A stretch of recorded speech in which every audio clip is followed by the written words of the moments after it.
It's too bad this is happening. They're living badly right now. Their country's not doing well economically at all. That can be changed very quickly, very easily. But they have to get rid of the hostility from the leadership. The leadership, I hope they stay. I hope they do a great job. But they should talk to us decently. We're all for them. We want it to be done properly. But the deal that was done by President Obama, $150 billion for nothing. He used the money for terror. They gave the money out to terrorists. If you remember John Kerry, they asked him that question. Do you know the money's going to be used for terror? He said, yes. Essentially, he said at least some of it's going to be used. I mean, he knew about it. He actually said that some of the money may be used for terror. What kind of a deal is that? Then they gave him $1.8 billion in cash. Cash, plane loads of cash. What kind of a deal is that? On this episode of Just Informed Talk, well, we're starting to look deeper into this secret code behind the algorithm over at Google. It's under a lot of scrutiny. We're going to take a look at highlights from today's hearing on Capitol Hill, where Google executives were grilled about the latest findings from Project Veritas. And we're going to take a look more closely at what's going on with Iran and how President Trump's putting together a pretty masterful situation for negotiating from that point of view. And also, we're going to check out a lot more. So you guys want to stick around and watch this episode. Hi, I'm Craig, and welcome to another episode of Just Informed Talk. As always, I begin by saying thank you to everybody who's hit that subscribe button. If you haven't, please come here on the landing page, click the big red subscribe button, make sure to buff notifications, and hit that like button if you guys like this content and want to see me make more. So, today's video, obviously, we're going to be getting into where we left off, the latest Q post, coming up on almost a month exactly since we've had a Q post, but the news continues, and we have so much news. We're going to get into it. So today on this video, basically to give you a recap of what we're going to go over, we're going to look at a few stories out of the news. We're going to talk about what you guys just saw President Trump talking about, the Iran negotiation process, which is happening now, and the absurdity of the deal that was presented by the previous administration, and why it makes sense that the Iranians are upset and not content with the deal that's on the table, but they're going to have to learn to accept it, because we all know that they're just a proxy of Russian influence in the Middle East, and we're going to dive into that just briefly. But before we get into that, I also, at the end of this video, you guys are going to want to stick around, because we're going to do like a full cut together highlight of today's hearing on Capitol Hill, the Senate Commerce Committee, Senator Ted Cruz and others. Basically, there wasn't many dissension. There wasn't much dissent coming off of that Senate hearing, because it was a subcommittee, and a lot of the people, I'm sure, were, let's put it this way, good friends with the lobbyists over at Google. So they had these softball questions that they gave, but Ted Cruz and another senator gave some pretty hardcore questioning, and I thought it was really poignant, and it highlights exactly the problem with today. What we're dealing with Google, as far as what's been uncovered by Project Veritas and others. But before we get into all that, I always encourage everyone to come back here, watch these last few videos. Now, I want to point out something very hilarious to me. Now, you guys see my last few videos here.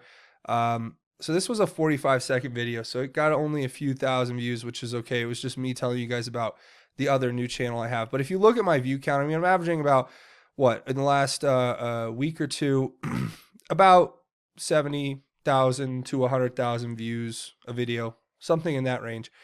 So yesterday, the literal video I put up that was about how Google's algorithms catches words through this speech to text AI that they use, which actually when I put up a video on YouTube and I hit publish, it goes through a period where it processes that video before it becomes public. And that's to screen, obviously, they have the AI that's set to screen for, bad words and bad language. And that's how you get these automatic demonetizations, which happen a lot here on this channel.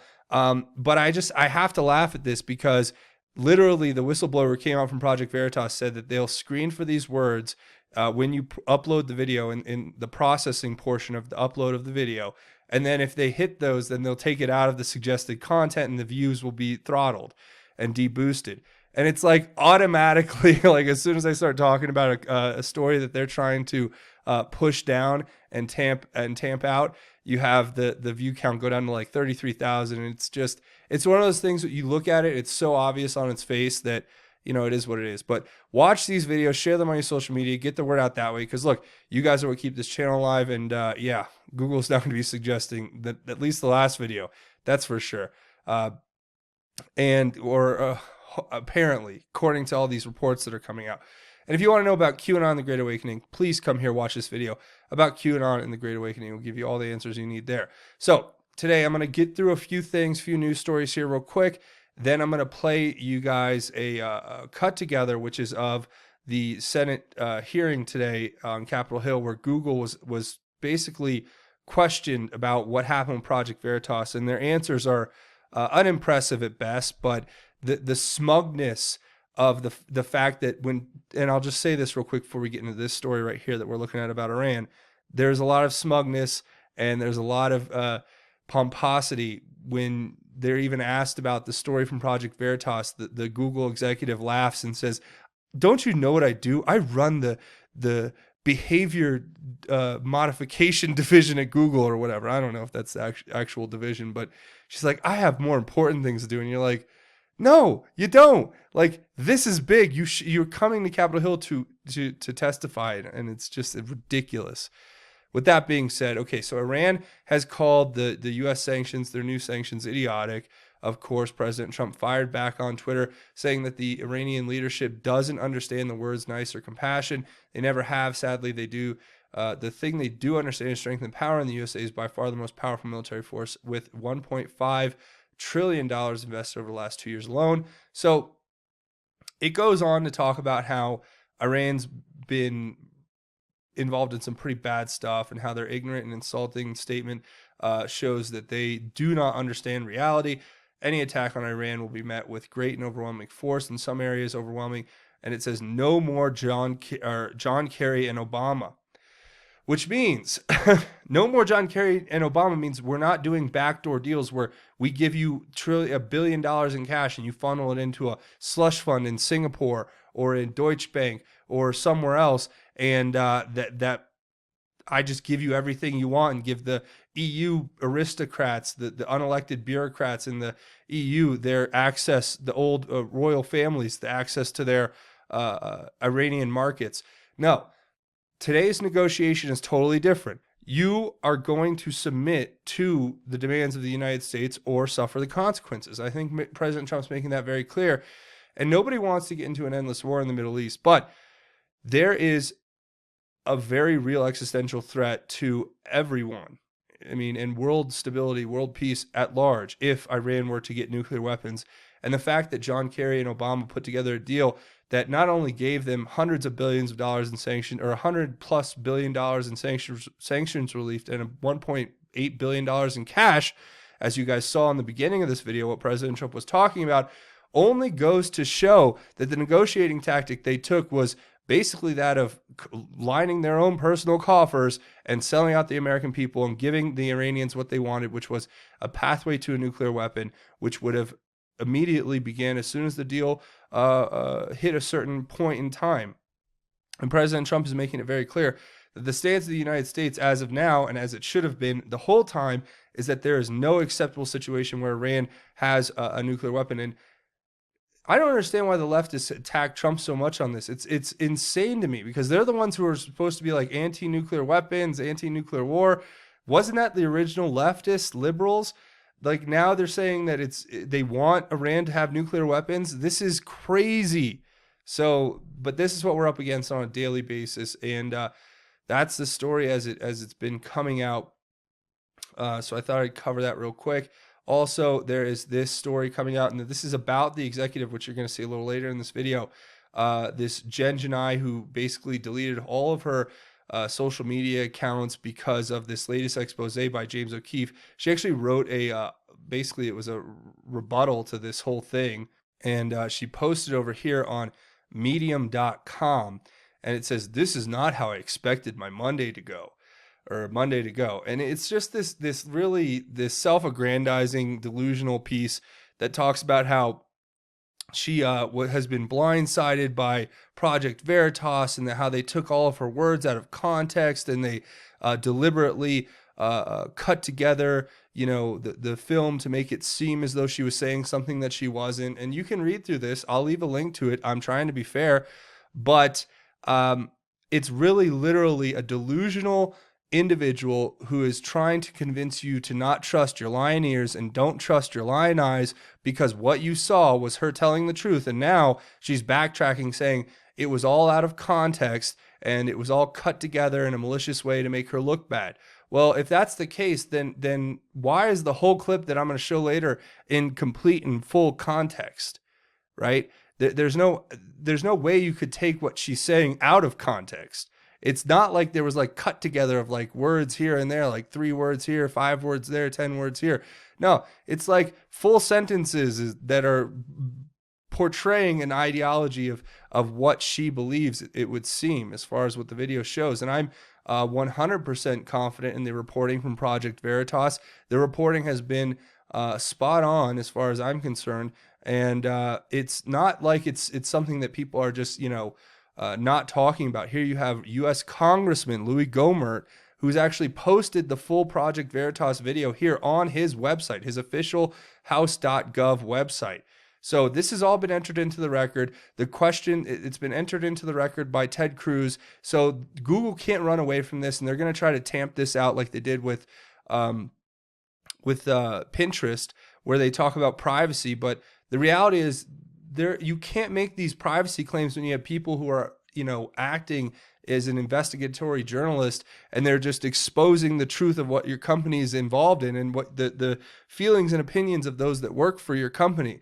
If Google wants to support this kind of thing, then they should just come out and say it and accept that they're publishers and accept the liability that would be incurred, or they need to stop it and they need to become an actual open platform, and the people working there need to stop putting their ideological beliefs ahead of the Constitution, the law of this country, and what is what you would consider an open speech, free speech debate platform.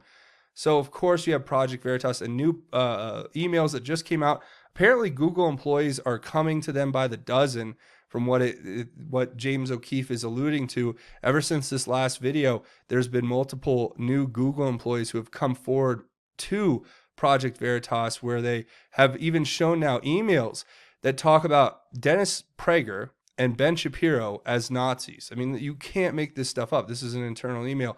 And so you can read through this stuff for yourself. But the fact of the matter is that this is very, very, very, very disturbing.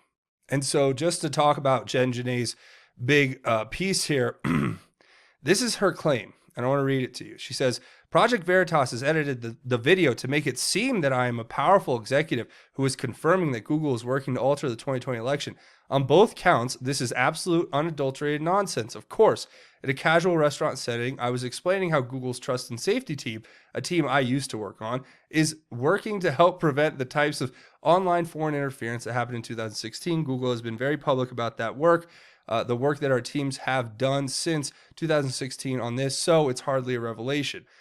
This is not what she was talking about whatsoever.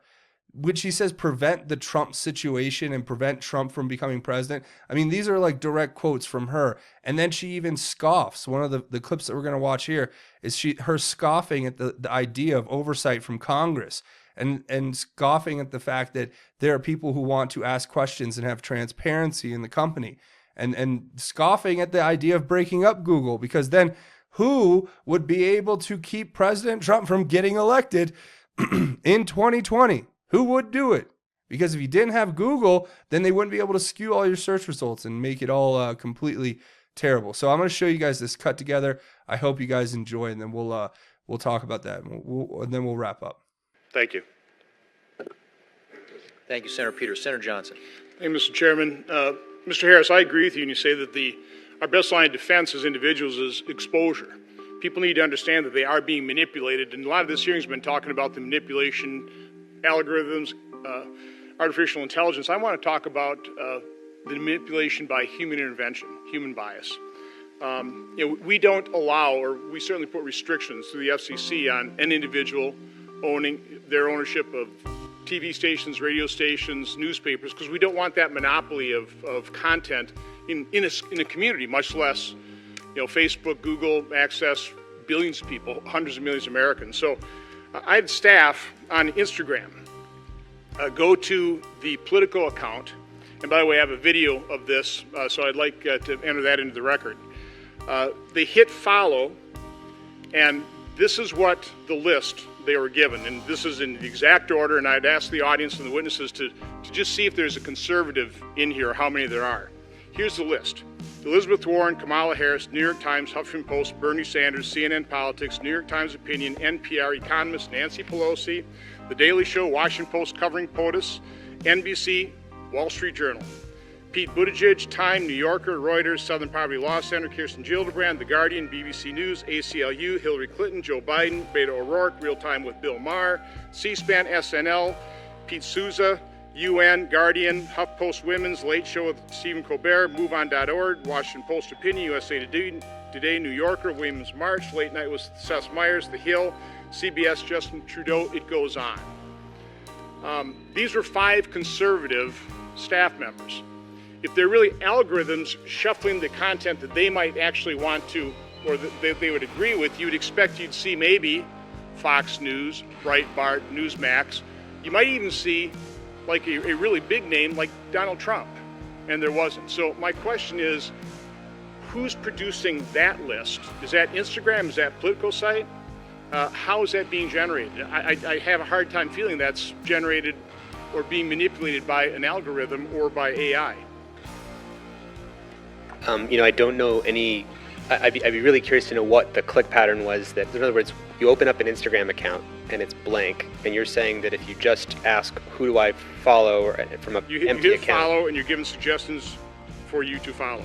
Yeah, I mean, I honestly have no idea how Instagram ranks those things, but I'd be very curious to know what the original clicks were that produced that list. So can anybody else explain that?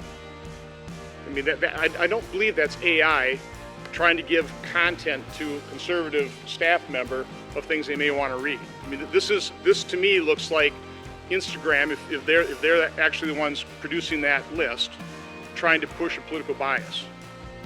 Mr. Wolfram, you seem to want to weigh in. You know, the thing that will happen is, if there's no other information, it will tend to be just where there is the most content or where the most people on the platform in general have clicked. So it may simply be a statement in that particular case that I'm really speculating, but that the users of that platform tend to like those things. And so if there's no other... So again, that you'd have to assume then that the vast majority of users of Instagram are liberal progressives. That might be evidence of that. Ms. Stanfield, is that what your understanding would be? Thank you, Senator. By the way, we could probably do it on Google too, it'd be interesting, but... I can't speak for Twitter. I can speak for Google's stance just generally with respect to AI, which is we build products for everyone. So we've got systems in place to ensure no bias is introduced. But we have, I mean, you won't deny the fact that there are plenty of instances of content being pulled off of conservative websites and having to repair the damage of that, correct? I mean, what's happening here? Thank you, Senator. I wanted to quickly remind everyone that I am a user experience director and I work on digital well-being, which is a program to ensure that users have a balanced relationship with tech. So that's Mr. Harris, what's happening on here? Because again, I think conservatives have legitimate concern that content is being pushed from a liberal progressive standpoint to the vast majority of users of these social sites. Yeah, I mean, I really wish I could comment, but I don't know much about where that's happening, so. Ms. Richardson? So there has been some research on this, and it showed that when you're looking at engagement levels, there is no partisan disparities. In fact, it's equal. So I agree with Dr. Wolfram in that what you may have saw was just what was trending. Like even in the list, you mentioned Southern Poverty Law Center, and they were simply trending because their executive director was fired. So that may just be a result of the news, not necessarily the organization. But it's also important to understand that research has also shown that when there is any type of disparity on partisan lines, it's usually dealing with the veracity of the underlying content, and that's more of a content moderation issue rather than what you're shown. Okay, anyway, I'd like to get that video entered into the record, and we'll keep looking into this. Ms. Stamphill, a lot of Americans have concerns that big tech media companies, and Google in particular, are engaged in political censorship and bias. As you know, Google enjoys a special immunity from liability under Section 230 of the Communications Decency Act. The predicate for that immunity was that Google and other big tech media companies would be neutral public fora. Does Google consider itself a neutral public forum? Thank you, Senator. Yes, it does. Okay. Are you familiar with a report that was released yesterday from Veritas that included a whistleblower from within Google, that included videos from a senior executive at Google, and that included documents that are purportedly internal PowerPoint documents from Google? Yes, I heard about that report in industry news. Have you seen the report? No, I have not. So you didn't review the report to prepare for this hearing? It's been a busy day, and I have a day job, which is digital well-being at Google. So I'm trying to make sure I keep the trains on I'm the sorry tracks. this hearing is impinging on your day job. It's a great opportunity. Thank you. I really Well, appreciate one of the it. things in that report, and I would recommend people interested in political bias at Google watch the entire report and judge for yourself. There's a video from a woman, Jen Janai. It's a secret video that was recorded. Jen Janai, as I understand it, is the head of, quote, responsible innovation for Google. We got called in front of Congress multiple times and we've not shown up because we were like, we just know they're going to just attack us. Like, we're not going to change our response. We're not going to change our mind. There's no point in just sitting there being attacked for something that we know we're not going to change. Like, they can pressure us, but we're not changing. But we also have to be aware of what they're doing and what they're accusing us of. Like I said, like, they could just, like Elizabeth Warren, even I love her, but she's also saying, like, you just have to break up Google and that will solve everything. You have to what? Elizabeth Warren is saying that we should break up Google. And, like, I love her, but she's very misguided. Like, that will not make it better, it'll make it worse, because now all these smaller companies who don't have the same resources that we do will be charged with preventing the next Trump situation. It's like a small company cannot do And it's the White House. Won't play a role in making things more fair, so people are holding us accountable to fill in the gap of what should be done. Are you familiar with Ms. Janai? I work in user experience, and I believe that AI group is somebody we worked with on the AI principles, but it's a big company, and I don't work directly with So, Jen. do you know her or no? I do not know Jen. Okay. As I understand it, she is shown in the video saying, and this is a quote, Elizabeth Warren is saying that we should break up Google. And like, I love her, but she's very misguided. Like, that will not make it better. It will make it worse. Because all these smaller companies who don't have the same resources that we do will be charged with preventing the next Trump situation. It's like a small company cannot do that. Do you think it's Google's job to, quote, prevent the next Trump situation? Thank you, Senator. I don't agree with that. No, sir. So a different individual, a whistleblower identified simply as an insider at Google with knowledge of the algorithm, is quoted on the same report as saying Google, quote, is bent on never letting somebody like Donald Trump come to power again.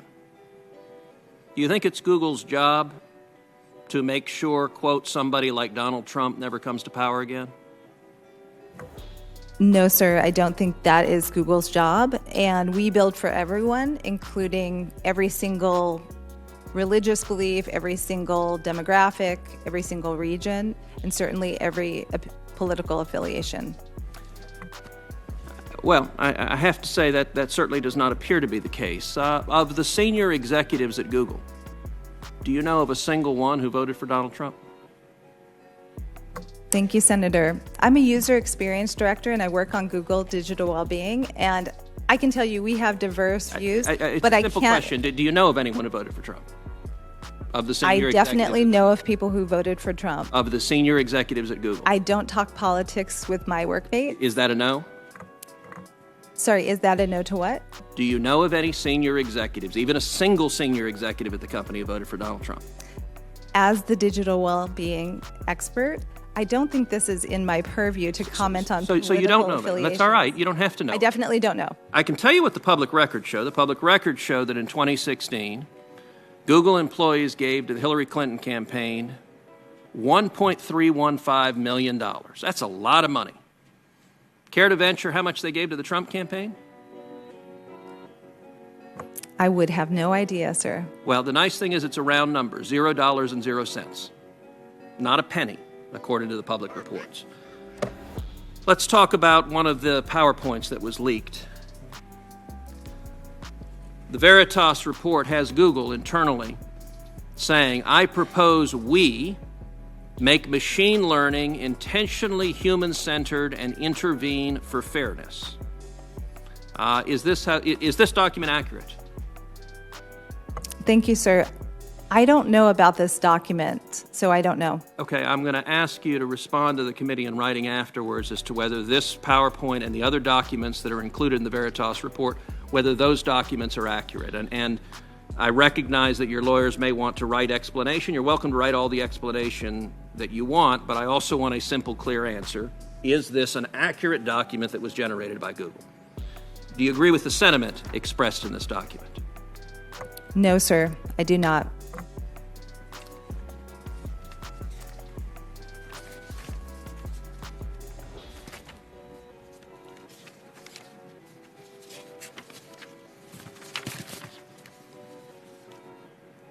Let me read you another, also in this report. It indicates that Google, according to this whistleblower, deliberately makes recommendations if someone is searching for conservative commentators, deliberately shifts the recommendation, so instead of recommending other conservative commentators, it recommends organizations like CNN or MSNBC or left-leaning political outlets. Is that occurring?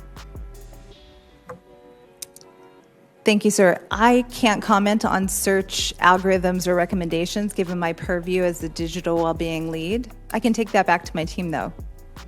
So is it part of digital well-being for search recommendations to reflect where the user wants to go rather than deliberately shifting where they want to go? Thank you, sir. As a user experience professional, we focus on delivering on user goals. So we try to get out of the way and get them on the task at hand. So a final question. One of these documents that was leaked explains what Google is doing, and it has a series of steps. Training data are collected and classified, algorithms are programmed, media are filtered, ranked, aggregated, and guaranteed, and that ends with people, parentheses, like us, are programmed. Does Google view its job as programming people with search results? Thank you, Senator. I can't speak for the whole entire company, but I can tell you that we make sure that we put our users first in our design.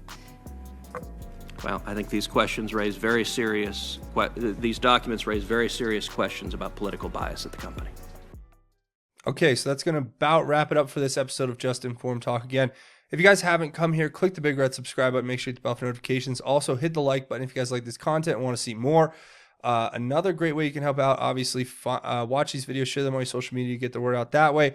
And don't forget to leave your thoughts, theories, and insights below because I want to hear what you guys have to think about all of this. A few other ways you can help out the channel. Come over here and find me on Twitter at JustInformU. That's the official Twitter page for Just Informed Talk, at JustInform, the letter U, on Twitter. Come check me out there. Also, come find me here at justinformednews.com, the official website for Just Informed Talk. I also have a new channel, Just Informed Podcast. We'll be putting up more content here on a weekly basis, so make sure you come over here, hit that subscribe button, hit the bell for notifications so that when I post new content over here, you can get it. It's kind of more like behind the scenes, long form interviews.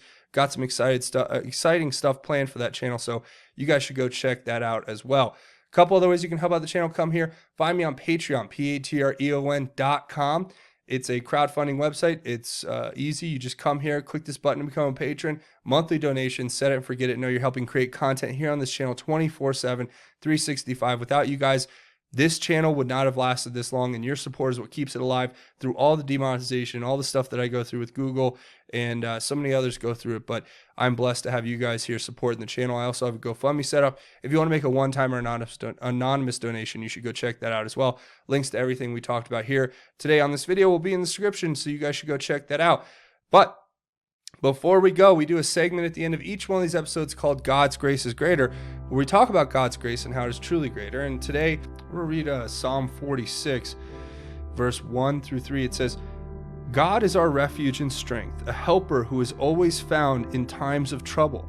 Therefore, we will not be afraid, though the earth trembles and the mountains topple into the depths of the seas, though its waters roar and foam and the mountains quake with its turmoil.